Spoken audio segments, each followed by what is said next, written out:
So hello guys, welcome to ఎరటాక్స్ and reviews. కొత్తగా వచ్చినట్టయితే మాత్రం లైక్, షేర్, సబ్స్క్రైబ్ చేసుకుంటూ వెళ్ళిపోండి. ప్రతి మూవీకి రివ్యూస్ వస్తూనే ఉంటాయి, రివ్యూస్ లేనప్పుడు షార్ట్స్ కూడా వస్తూనే ఉంటాయి. సో మీరు చేయాల్సింది ఏమైనా ఉంది అంటే ఆ సబ్స్క్రైబ్ బటన్ అలా నొక్కి పెట్టి ఉంచండి. నేను ఎప్పుడు వీడియోస్ పెట్టిన సరే మీకు వచ్చేస్తుంది అనమాట. అండ్ వీడియోస్ పెడుతున్న తర్వాత కొంతమంది మాకు రావట్లేదు ఏంటని చెప్పి అడుగుతున్నారు. మీరు నోటిఫికేషన్ ఆన్ చేసుకోవాలి. నోటిఫికేషన్ ఆన్ చేసుకుంటేనే నేను వీడియోస్ పెట్టినట్టు మీకు నోటిఫికేషన్ వస్తుంది. సో ఇంకా లేట్ లేకుండా లాగ్ చేయకుండా మూవీ రివ్యూలోకి వెళ్ళిపోతాం. మూవీ ఎలా ఉంది ఏంటంటే బాగుందండి. చాలా రోజుల తర్వాత కొంచెం మంచి సినిమా చూసాను అనిపించింది. పెట్టిన డబ్బులకి కొంచెం వర్త్ అనిపించింది. ఈ మధ్యన మూవీలు చూస్తున్నాం డబ్బులు పెట్టి, కానీ అసలు సాటిస్ఫాక్షన్ లేదనమాట. సో అది పక్కన పెడితే ఈ మూవీకి వచ్చేసరికి మాత్రం బాగుందండి. అంటే మీరు సినిమా ట్రైలర్ చూసుకున్నట్టయితేనే మీకు అర్థమైపోతుంది సగం సినిమా అసలు సినిమా దేని గురించి అని చెప్పేసి. సో మీరు జై భీమ్ లాంటి మూవీస్ చూస్తుంటారు కదా, ఆ మూవీస్ మీకు నచ్చితే మాత్రం ఈ మూవీ చాలా చాలా నచ్చుతుంది. నాకైతే ఎందుకు అలాంటి మూవీ నచ్చుతాయంటే కొంచెం అన్నెసెసరీ సీన్స్ ఉండవు.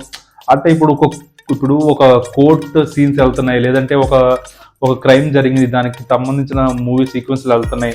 అది అలా ఫ్లోలో వెళ్తేనే బాగుంటుంది. సడన్ గా హీరోయిజాలు, ఫైట్లు ఇట్లాంటి కొంచెం నాకు ఎందుకు కొంచెం డిస్కనెక్ట్ అనిపిస్తుంది అనమాట. Of course movie produced by Nani గారు ముందు నుంచే చాలా కాన్ఫిడెంట్ గా ఉన్నారనమాట మూవీ మీద.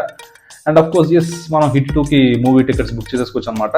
ఇంకా మూవీలో ప్లస్ పాయింట్లు ఏంటి అంటారా, మూవీ స్టోరీలోనే కొంచెం బాగుందండి. అంటే ఇప్పుడు మీకు మొత్తం స్టోరీ అంటే ఎక్స్ప్లెయిన్ చేయలేను, ఎందుకంటే స్పాయిలర్లు పడిపోతాయి అనమాట. అంటే మీకు ట్రైలర్ చూసుకున్నట్టయితే మీకు క్లియర్గా అర్థమవుద్ది. ఒక అబ్బాయి ఉంటాడు, వాడి మీద కొన్ని కేసులు పడతాయి. అవన్నీ ఫాల్స్ ఎలిగేషన్స్, ఫాల్స్ కేసులు. సో ఇప్పుడు మన ప్రియదర్శి గారు దాన్ని వాదిస్తారు, అంటే వాదిస్తారని మనకు అర్థమవుద్ది ట్రైలర్లోనే. సో అసలు అవి ఎందుకు పడ్డే, అసలు అక్కడ ఏం జరిగింది, తర్వాత ఏం జరుగుతుంది, అసలు ఆ కేసు నుంచి ఆ అబ్బాయి బయటికి ఎలా వస్తాడు అన్నదే కాన్సెప్ట్ అనమాట. అండ్ మోర్ ఓవర్ ఆ ఆర్టిస్టులు ఎవరైతే ఉన్నారో, ఆ చైల్డ్ ఆర్టిస్టులు, ఆ ఇద్దరు చిన్న పిల్లలు చాలా బాగా చేశారు. సలర్లో కూడా ఆ అబ్బాయి అనుకుంటా నాకు తెలిసి. అండ్ ఇంకా ప్రియదర్శి గారు కూడా ఈ క్యారెక్టర్ కి కొంచెం బాగా సెట్ అయ్యారనిపించింది. ఆ రోల్కి ఆయన బాగా జస్టిఫికేషన్ చేశారనిపించింది. అండ్ మోర్ ఓవర్ కొంచెం ఇంప్రెసివ్ పాయింట్ ఏంటంటే సినిమాలోనే, అంటే కొంచెం ఇప్పుడు ఆ కేసు నడుస్తున్నప్పుడు కానీ, ఆ సీక్వెన్స్లు అన్ని నడుస్తున్నప్పుడు కానీ కొంచెం డైవర్షన్ ఉండదు. అంటే ఎలా అంటే ఇప్పుడు అన్నెసెసరీగా మళ్ళీ బయటికి వెళ్తే ఫైట్లు ఇట్లా కాకుండా ఆ మూమెంట్ మీద వెళ్తుంది. ఇప్పుడు ఆపోజిట్ పర్సన్ ఎవరైతే ఉన్నారో విచ్ ఇస్ శివాజీ గారు, ఆయన కోసం కూడా మాట్లాడదాం. అంటే ఇప్పుడు అన్నెసెసరీగా సీక్వెన్స్ ఉండవు. అంటే ఎలా మీకు చెప్పాలంటే, ఇప్పుడు కేసు వీళ్ళకి ఫేవర్గా వెళ్తుందని చెప్పేసి ఇప్పుడు లాయర్తో ఫైట్లు పెట్టడం కానీ, లేదంటే ఇట్లాంటివి ఉండవు అనమాట. కొంచెం అన్నెసెసరీ కట్స్ ఉండవు. ఆ సీక్వెన్స్ ఎలా వెళ్తుంటో అలాగే వెళ్తుంటుంది అనమాట. అప్పుడు ఆ విలన్ కోపం అంతా కూడా వాళ్ళ ఫ్యామిలీ మెంబర్స్ మీద, వాళ్ళకి భయపడే వాళ్ళ మీద మాత్రం చూపిస్తాడు. సో లీగల్ గా మనం లాయర్ నేను చేయలేం. సో నాకు ఆ పాయింట్ అయితే కొంచెం బాగా నచ్చింది. ఇంకో శివాజీ గారు కూడా చాలా మంచి రోల్ పడింది, చాలా చాలా బాగా యాక్ట్ చేశారు. ఆయనకైతే నిజంగా ఒక మంచి కంబ్యాక్ అని చెప్పాలి. ఇంకా కొంచెం డీటెయిల్స్ చెప్పాలంటే, ఇప్పుడు మనకి ఉప్పెన సినిమాలో మన విజయ్ సేతుపతి గారి రోల్ ఎలా ఉంటుందో ఇంచుమించు అలా ఉంటుంది అనమాట. సో నాకు ఎందుకో కొంచెం బాగా న్యాచురల్ గా, బాగా ఆర్గానిక్ గా, అంటే కొంచెం బయట ఎలా అయితే ఉంటారో, ఎలా బిహేవ్ చేస్తారో కొంచెం అలా ఆ ఫీల్స్ వచ్చాయన్నమాట, ఆ వైబ్ వచ్చింది. అండ్ ఇంకొక మెయిన్ పాయింట్ ఏంటంటే, సెకండ్ హాఫ్ లోని క్రాస్ ఎగ్జామినేషన్ చేస్తున్నప్పుడు కొన్ని సీక్వెన్స్లు ఉంటాయి, చాలా న్యాచురల్ గా చాలా బాగుంటాయి.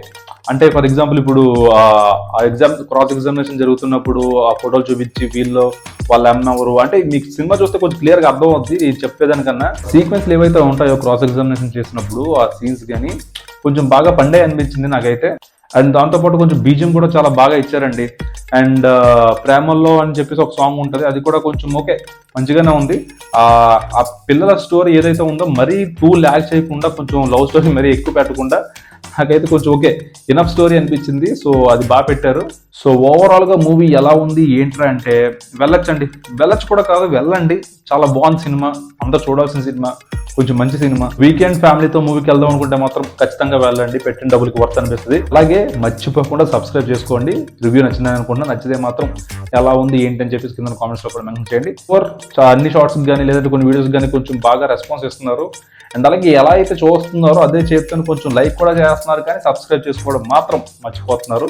మీరు చూసి వెళ్ళిపోతే నాకే కష్టం అవుద్ది అనమాట. సో ఎలాగైతే చూస్తున్నారో అదే చేస్తాను, సబ్స్క్రైబ్ కూడా చేసుకోండి, మర్చిపోకండి.